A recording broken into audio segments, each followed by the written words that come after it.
आपके वक्तव्य के श्रृंखला की द्वितीय कड़ी एक बार जहां से समापन लेती है, हम अपने वक्तव्य के श्रृंखला की द्वितीय कड़ी का वहीं से उद्घाटन करते हैं। कुमार लक्ष्मण ने कहा कि कागभूषुंड जी यह कहते हैं कि यही तन राम भगत में पाई और ताते मोहि ममता अधिकाई। हमारी ममता इसलिए है कि हमने राम भक्ति इसी शरीर से पाई है। वहीं कागभूषुंड जी यह भी कहते हैं कि जही पर कछ निज स्वार्थ होई और तही पर ममता कर सब कोई। संसार में ममता प्राणी उसी से करता है जिस पर उसका स्वार्थ होता है। लक्ष्मण, ये धनुष है, हमारा धनुष से कोई व्यक्तिगत स्वार्थ नहीं था, ये आयुध है। शास्त्र कहता है कि शस्त्रेण ही रक्षिते राष्ट्रम, शास्त्र चिंता प्रवर्तते। हमारे शस्त्र से ही हमारे देश की सीमाओं की सुरक्षा होती है और शस्त्र के द्वारा रक्षित राष्ट्र में ही शास्त्र का चिंतन हो सकता है, शास्त्र का मनन हो सकता है। अगर देश की सीमाएं असुरक्षित हैं तो शास्त्र का चिंतन नहीं होगा, अध्यात्म का अध्ययन नहीं होगा, धार्मिक अनुष्ठान नहीं होंगे, स्वाहा समिधा का संगम नहीं होगा, देवालयों में घंटियां नहीं बजेगी, मंगला आरती पर प्रतिबंध लग जाएगा और धार्मिक मंचों सदा सदा के लिए हमारे इस धरा की गर्त में समा जाएंगे। तो आज ये धनुष टूटा है, आयुध खंडित हुआ है। शस्त्रेण ही रक्षते राष्ट्रम, शस्त्र से ही, आयुध से ही देश की सीमाओं की सुरक्षा होती है, ऐसा हमारे शास्त्र हमें अवगत कराते हैं।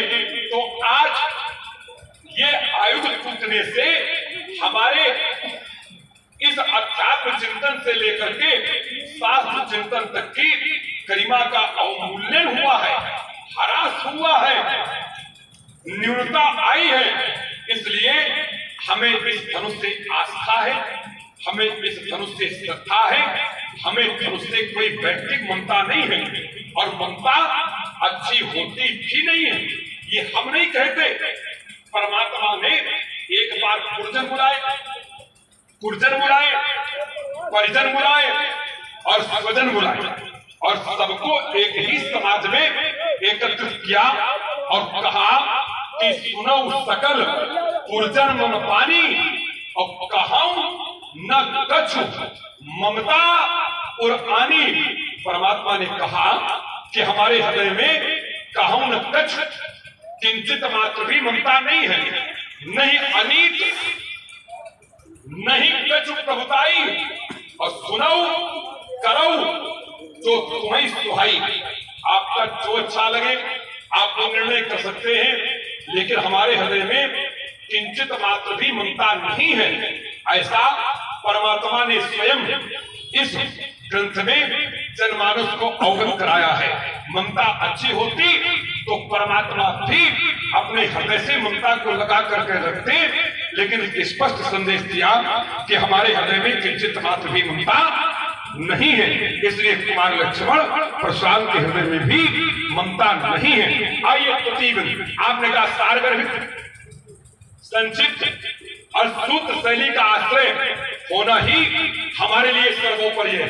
हम आपके इस कथन से अति प्रसन्न हैं और होना भी यही चाहिए, क्योंकि सत्संग का स्वरूप, संवाद का स्वरूप तभी सुगठित होता है जब हम सारगर्भित भी हो, संक्षिप्त भी हो और प्रासंगिक भी हो तथा आवश्यकता पड़ने पर सामयिक भी हो जाए, तभी उसके स्वरूप का एक सुडौल कथन संभव हो पाता है।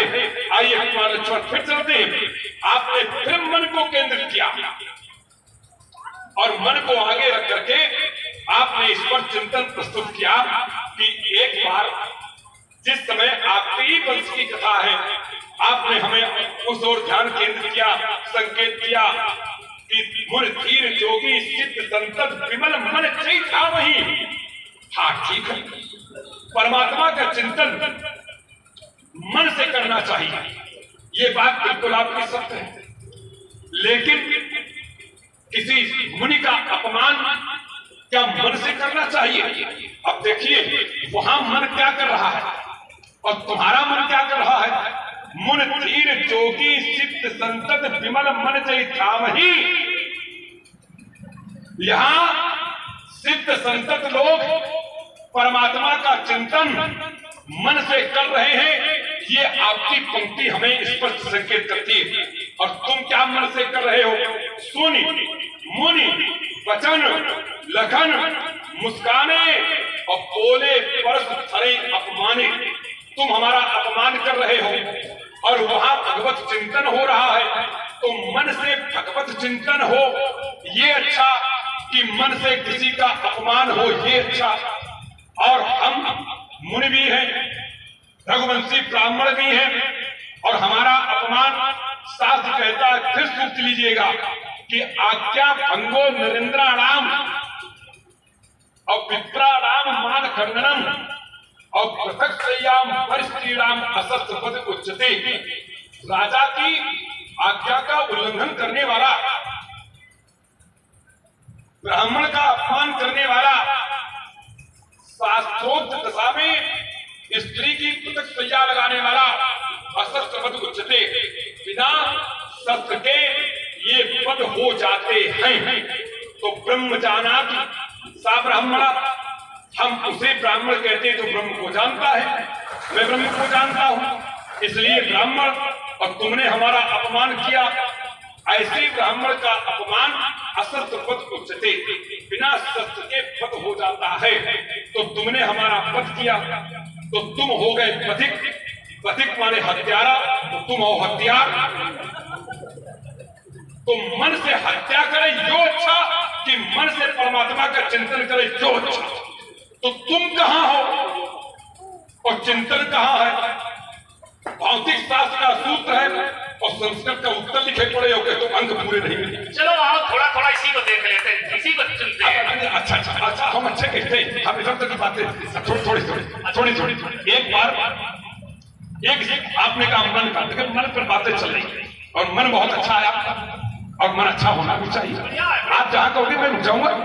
हाँ, हम तो ऐसे भी यहाँ पर अतिथेय है, अतिथि का स्वागत करने के लिए हम तैयार है, आप चिंता मत कीजिएगा, मैं रुक जाऊंगा।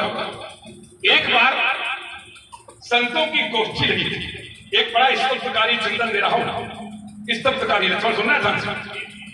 संतों की गोष्ठी में सबने तुम्हारा पक्ष मंडित किया कि मन का हो तो बड़ा अच्छा होता है, मन का हो तो बड़ा अच्छा होता है। तुमने जैसे मन से विचार किए बड़ा अच्छा लगा। तो सबने मन के कथन का मंडन किया, अर्थात पोषण किया, प्रशंसा की, और कहा कि मन का हो तो अच्छा लगता है। एक बड़े ही वृद्ध दार्शनिक संत बैठे, उन्होंने कहा कि मन का हो तो अच्छा लगता है और मन का न हो तो उससे भी अच्छा होता है। अब सब चौंके, विशेष करके तुम्हारे जैसे लोग थे तो चौंके, कम खड़े भी हो गए। बोले ऐसा कैसे? मन का हो तो सबको अच्छा लगता है और मन का ना हो तो कैसे अच्छा लगता है? तब उस दार्शनिक संत ने उत्तर किया कि मन का हो तो सबका अच्छा लगता है, सबको अच्छा लगता है, और मन का ना हो तो फिर अपने मन का नहीं, वो परमात्मा के मन का होता है, और परमात्मा का मन मेरे मन से ज्यादा अच्छा होता है, इसलिए मन का ना हो तो ज्यादा अच्छा। ये उस दार्शनिक संत ने कहा, तो मन का हो तो अच्छा और मेरे मन का नहीं होता है तो फिर परमात्मा के मन का होता है, और परमात्मा का मन मेरे मन से अच्छा होता है, इसलिए वह भी अच्छा। आप मन के बड़े पोषक है भाई, मन पर एक संवाद आपको सुनते हैं। आप यदि मन के इतने अच्छे पोषक हैं तो एक मैं आपको चिंतन दे रहा हूं, और मन का ही चिंतन है। जिस समय ये धनुष नहीं टूटा था, जिस समय धनु खंडित नहीं हुआ था, तो एक मन का चिंतन निकल करके आया और सबके मन का निकल करके आया। क्या? जिस समय राजा जनक ने धनुष तोड़ने की घोषणा की, तो यहाँ मिथिला में याज्ञवल्क्य जैसा परम विवेकी, सदानंद जैसा पंडित, गार्गी जैसी पृथ्वी महिला, मैत्री जैसी सुयोग विद्वान नारी तथा साकल्य जैसा तर्कण, बंदी जैसा विद्वान, इन सबके नेतृत्व में एक सामूहिक चर्चा हुई। क्या? सोचे सकल और कहत सकुचाही और विधि सन विनय करत मन माही। सब विधाता से प्रार्थना कर रहे क्या कि हर विध भेज जनक जड़ताई और मति हमारी ये देव सुहाई। सारे लोग विधाता से प्रभु से प्रार्थना कर रहे कि हे प्रभु, ये जनक की जड़ता अर्थात मूर्खता का तू हरण कर ले और मेरी जैसी पवित्र बुद्धि इस जनक को दे दे। ये जनक धनुष उतरवाने का निर्णय छोड़ दे। अगर इतने विद्वानों के मन की बात पर आपने पहले विचार किया होता तो ये धनुष खंडित ही न होता और हमारे आने की कोई आवश्यकता ही नहीं पड़ती। अगर आप मन के पोषक हैं, मन के आप मान्यवर हैं, मन के आप कमाड़ी करने वाले हैं, तो फिर नीके निरख आज सोचे सकल कहत सकुचाही और विधि सन विनय करत मन माही। इस पर आपका ध्यान क्यों नहीं गया? इस पर आपका चिंतन क्यों नहीं गया? इस पर आपकी आलोचना क्यों नहीं हुई? इस पर आपका ध्यान आपकी गरिमा के विरुद्ध कार्य किया जा रहा था, तब आप शांत क्यों बैठे? आइए, वैचारिक भ्रांति को काटने के लिए किसी शस्त्र की आवश्यकता नहीं, केवल विचार विनिमय। और आप लोग सुन रहे हैं, चिंतन करते जहां से इन्होंने धरातल को विराम दिया, वहां से हम भी आरंभ कर दे। भाई मन, हमने कहा चर्चा मन की तो कहा तुमने यहां पर निर्णय नहीं दिया था। जब लोग यहां पर निर्णय ले रहे थे, लोग मन से निर्णय ले रहे थे कि जनक की जड़ता को हरो, क्या तुम्हारा ध्यान यहां नहीं गया था? जब इससे ऊंची सोच किसी की जब हो जाती तो फिर नीचे वाले पर नहीं ध्यान जाती है।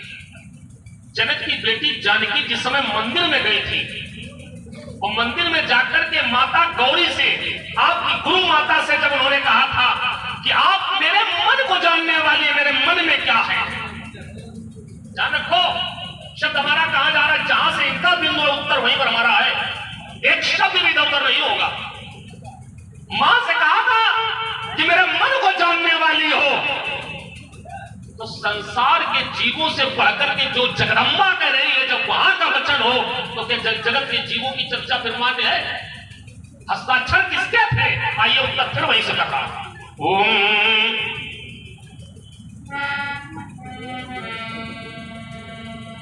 मोर मनोरथ मन के मेरे मन को जानने वाली हो और जानहूं नीके। आप अच्छी तरह मेरे मन में क्या है सब जानते हो, मैं बताने की जरूरत नहीं है। आजकल लोग जाकर के केवल मांगने लगते हैं कि ये दीजिए, ये करिए, लेकिन मां ने क्या ये कहा था ये दीजिए? क्या ये चाहिए ना? मेरे मन को जानने वाली हो।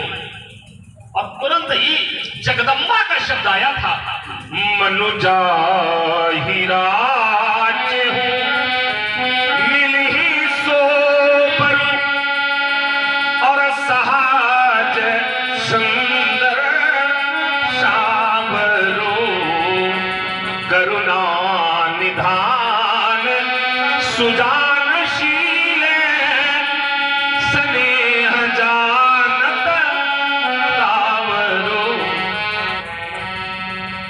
कहा जो तुम्हारे मन में मनुजाई राज्य मिली ही सोबर वही मिलेगा, और जब वही मिलेगा तो तुलसी भवानी पूज पुण्य पुण्य मुदित मन। और जब ये लोग चर्चा कर रहे थे तो फिर वही ध्यान उनका चला गया। फिर मोर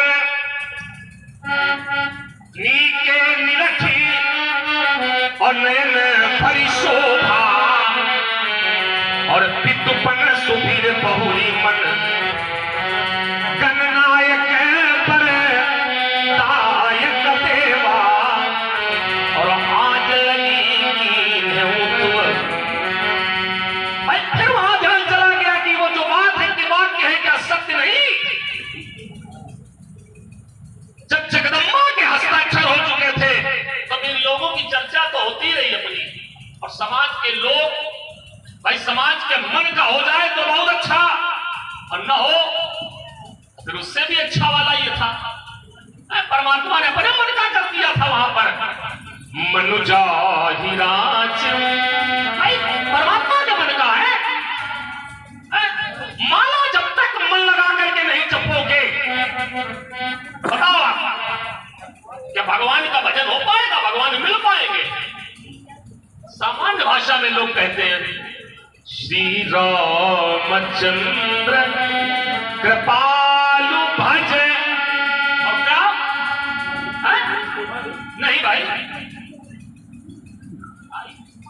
बोलो।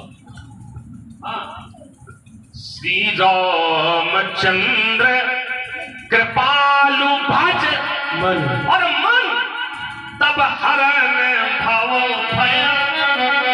जब तक मन से नहीं भजोगे तो भगवान की भक्ति मिलने वाली नहीं है। मन लगेगा तो भगवान के चरणों में, भगवान के प्रति मन जुड़ेगा तो सफलता अपने पक्ष में, अगर नहीं तो फिर मिलने वाली नहीं है। यात्रा चाहे कितनी लंबी कर डालो,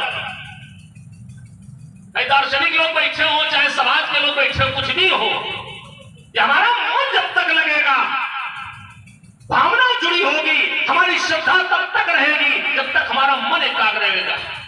आयोजन हो रहा है इतना बड़ा आयोजन, इसको करने के लिए जब तक मन नहीं बनाओगे तब तक क्या आयोजन हो पाएगा? लोगों को जोड़ने के लिए पहले मन की एकाग्रता जरूरी है, और जब तक मन की एकाग्रता नहीं हो सकती है तब तक कुछ होने वाला नहीं। धनुष टूट गया, शस्त्र से राष्ट्र की रक्षा होती है, बहुत बढ़िया।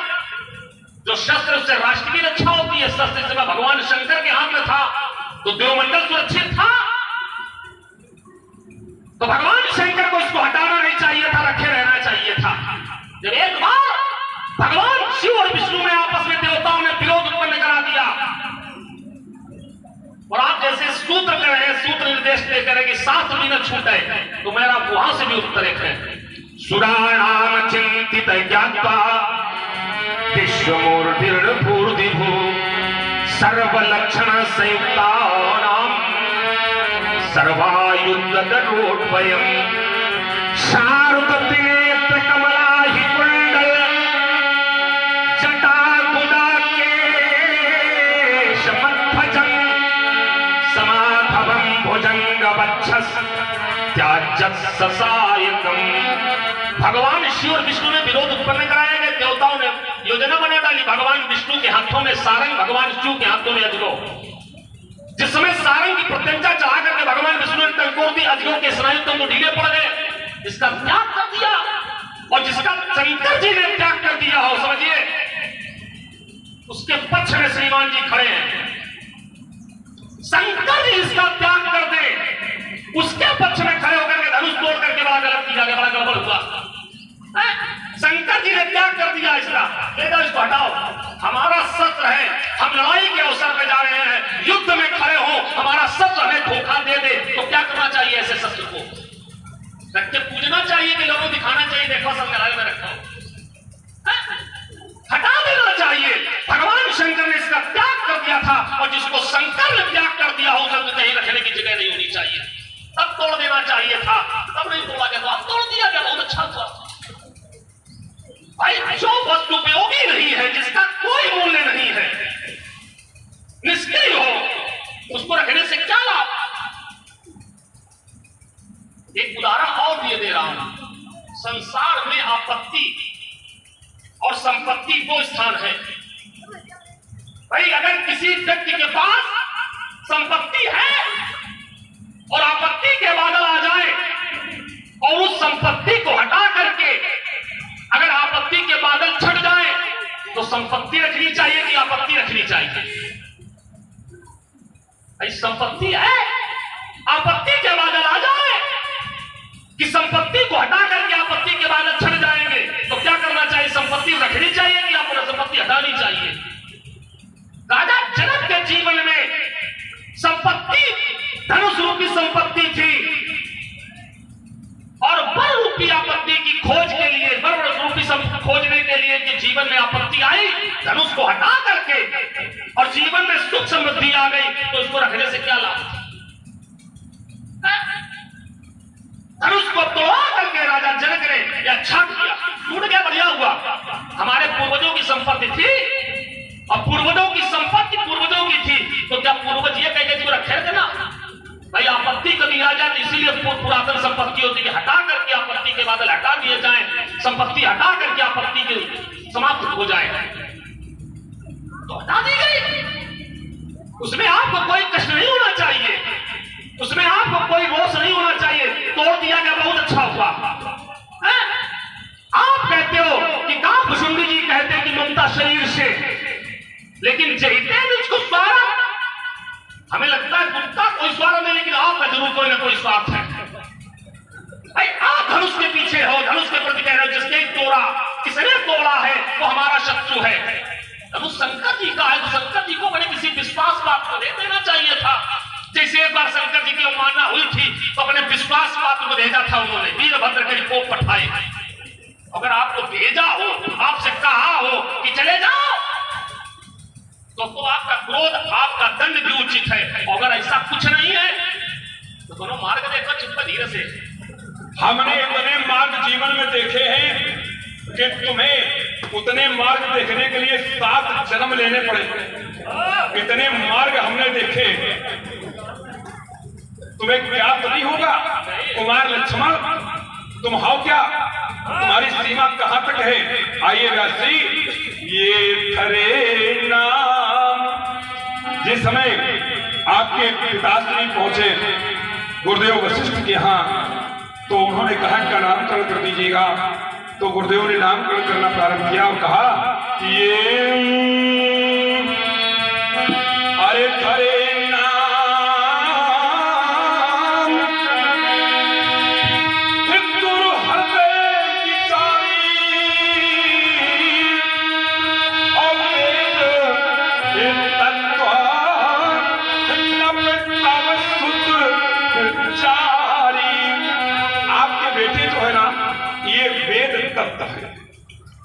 और चारों वेदों की पहुंच कहां तक है? वेद के तत्व तक, वेद तक है केवल। तो आपका मार्ग वेद मार्ग हो सकता है। तो कहा गया कि किस मार्ग पर चला जाए? जहां आपने शब्द छोड़ा है मैं वही से पकड़ रहा हूं और बहुत चिंतन नहीं करता हूं या घर से रख करके नहीं चलता हूं। क्या ये कहना है? आपकी जैसी मानसिक दशा देखता हूं, समाज की जैसी स्थिति देखता हूं, अपने आप को उसी परिस्थिति में ढाल लेता हूं। तो जिस समय आपके 4 पुत्र, और ये चारों पुत्र जो हैं आपके, ये 4 वेदों के तत्व हैं, अथर्ववेद, सामवेद, ऋग्वेद और यजुर्वेद, इसके ये तत्व हैं। तो आपकी पहुंच केवल वेद तक है और वेद के मार्ग पृथक पृथक हैं। वेदा विभिन्ना, वेद विभिन्न मार्ग देते हैं। एक कहता है कि खलिविदम ब्रह्म, ये सारा संसार जो दिखाई पड़ रहा है ये ही ब्रह्म है। तो एक ने कहा नहीं, अयम आत्मा ब्रह्म है, इसमें जो बैठा हुआ आत्मा है वह ब्रह्म है। तो तीसरे ने कहा कि सोहम, जो हुआ है वही ब्रह्म है। तो एक ने कहा अहम ब्रह्मास्मि, मैं ही ब्रह्म हूं। तो चारों वेद भिन्न भिन्न हमें संदेश देते हैं। तो वेदा विभिन्ना, स्मृति विभिन्ना, पुराणों विभिन्ना, ये पुराण भी भिन्न भिन्न मत देते हैं। तो फिर कहा कि किस मार्ग पर चला जाए? तो संतों ने कहा, ऋषियों ने कहा कि महाजने एन गता सा पंथा, उस मार्ग पर जाओ जिस मार्ग पर महापुरुष चले हैं। वेद के मार्ग पर नहीं, स्मृति के मार्ग पर नहीं, पुराण पर नहीं, क्योंकि जिस समय गरुड़ पुराण आप पढ़ेंगे तो आपको लगेगा कि गरुड़ की पूजा भगवान विष्णु कर रहे हैं। जब विष्णु पुराण पढ़ेंगे तो वहां पर समस्त जनमानस विष्णु के प्रति समर्पित है। जब शिव पुराण पढ़ेंगे तो शिव जी के प्रति समर्पित है। विष्णु भी शिव की पूजा करते हैं उस समय। तो फिर किस पर चला जाए तो कहा महाजने एक गता साधन था, जो महापुरुष इस मार्ग से गए हैं तो हमारा मार्ग वो मार्ग है जिस मार्ग पर सारा संसार चलता है। और चलिए महाराज, बड़ी अच्छी आपने चर्चाएं करी, हमने उसको गंभीरता के साथ में श्रवण किया। आपने कहा कि ये धनुष है और इसे भगवान शंकर ने त्याग दिया था, तो त्यागा नहीं था। वाल्मीकि रामायण कहती है, कुछ और कहती है। क्या कहती है? त्याग शब्द नहीं व्यासी, वहां कौन शब्द लगाते हैं? देखिए, ये धनु रुद्रस्त्री संकुद्धो विदेहेषु महायसां देवरातस्तु राजर्षि तदौ हस्ते हस्ते, हाथों में दिया है। देना और त्यागना इन दोनों ही शब्दों में होता है। ये दिया गया है। आज से 16 पीढ़ी पूर्व महाराज राजा जनक के पूर्वज से देवरात, ये उनको दिया गया है। और तब से लेकर के आज तक सात्यों का खान का उद्घाटन है। क्या कि धनुरुद्र मध्यम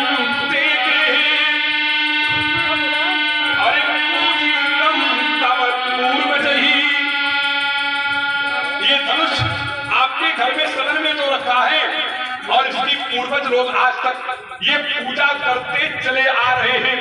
ये धनुष वो धनुष है जिसने राजा जनक के यहाँ नित्य प्रति पूजा पाई है। पूजा का अधिकारी था ये, ऐसा नहीं था जैसा तुमने कहा। ये पूजा का अधिकारी था, इसकी पूजा होती चली आ रही है, ये पूजनीय रहा है।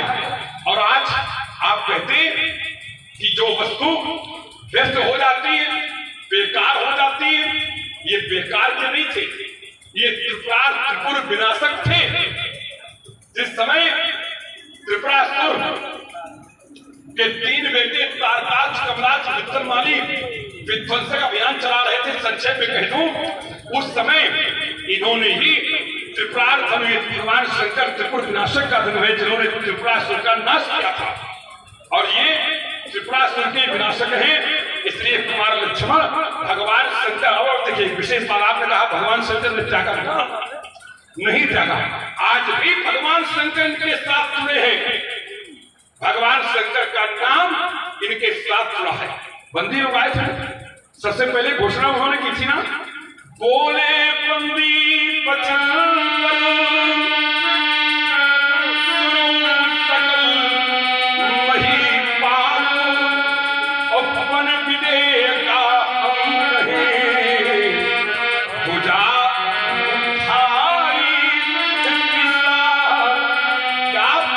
घोषणा की है।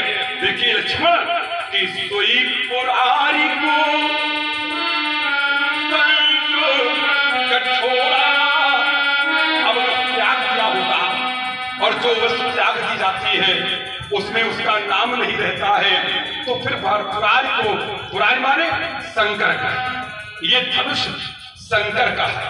ये बात बंदी जनों ने कही और यही बात यहाँ के लोगों ने भी कही, संसार के लोगों ने कही। सब लोगों ने कहा कि सो की रही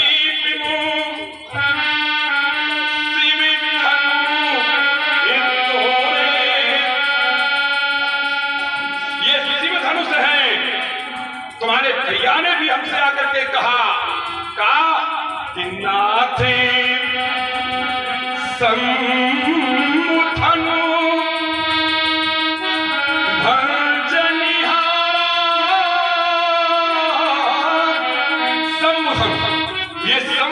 ये छूट नहीं रहा उनका नाम। और हमने भी कहा कि सुनहु राम ये शिव धनु तोरा। शिव धनु ये किसका धनुष है? तो कहा शिव का नाम जुड़ा है, और जहां नाम होता है वो शरीर से पढ़कर के होता है, हम नहीं, ये ग्रंथ कहता है। अरे ब्रह्म राम ते नाम पढ़ी, नाम पढ़ा है। आप बार बार चर्चा कर रहे थे, क्या बड़ा है क्या, उसका मैं उत्तर इसी में समेट दे रहा हूं आपका। ब्रह्म राम ते नाम पढ़ी और परिताय तू परितान,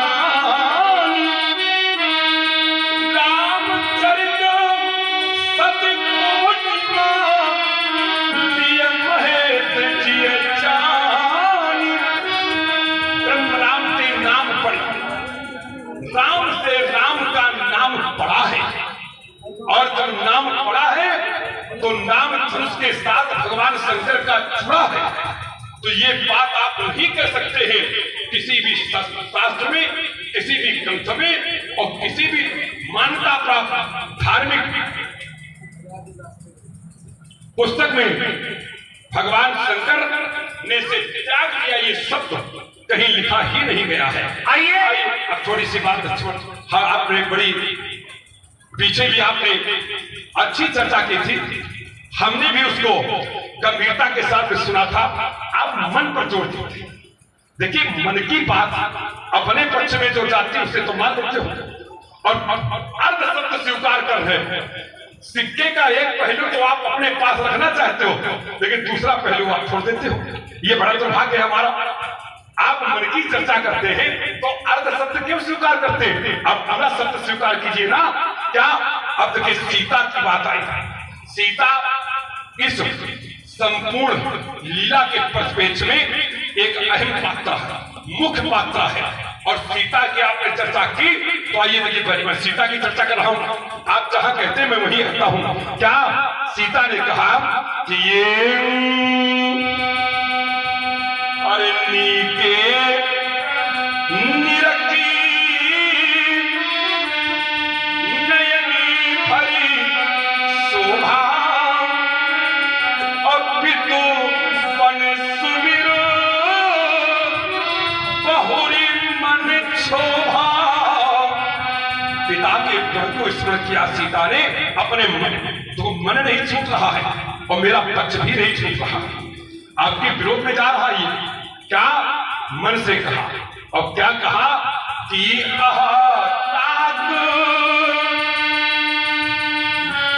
दारुण हटी थानी। हे मेरे पिता, तूने ये प्रण किया है, ये प्रण नहीं है, ये तो तेरी हट है, हट।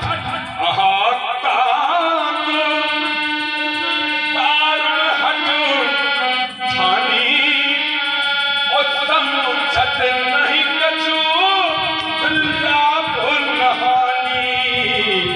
आप कुछ लाभ नहीं समझते। हाथ सचिव सफल, सारा मंत्रालय भयभीत हो गया। कौन कह रहा है? सीता का मन कह रहा है। दारुण हट ठानी और समुझत नहीं कछु लाभ नहानी। हाथ सचिव सफल सिखते न कोई, आज कोई शिक्षा नहीं देता, मंत्री भयभीत हो गया है, और बुद्धि समाज बड़े अनुचित कोई। सीता ने कहा, सीता के मन ने कहा कि ये बुद्धिमानों की समाज है और बड़ा अनुचित कार्य हो रहा है, और सचिव भयभीत हो जाए तो जानते हो क्या होता? सचिव वैद कुरतीन जो अरे प्रिय को नहीं है काश, तो राज धर्म क्रम तीन होई ही नाश, सत्यानाश हो जाता है। तो आज सीता का ये कथन है कि मंत्री भयभीत हो गया, बुद्धिमानों की समाज है, कोई आज इस अनुचित कार्य को रोकने वाला नहीं है। और इतना कह करके सीता ने वो कह दिया है व्यास जी, जिसकी आप कल्पना नहीं कर सकते हैं। क्या कहा कि सकल सभा की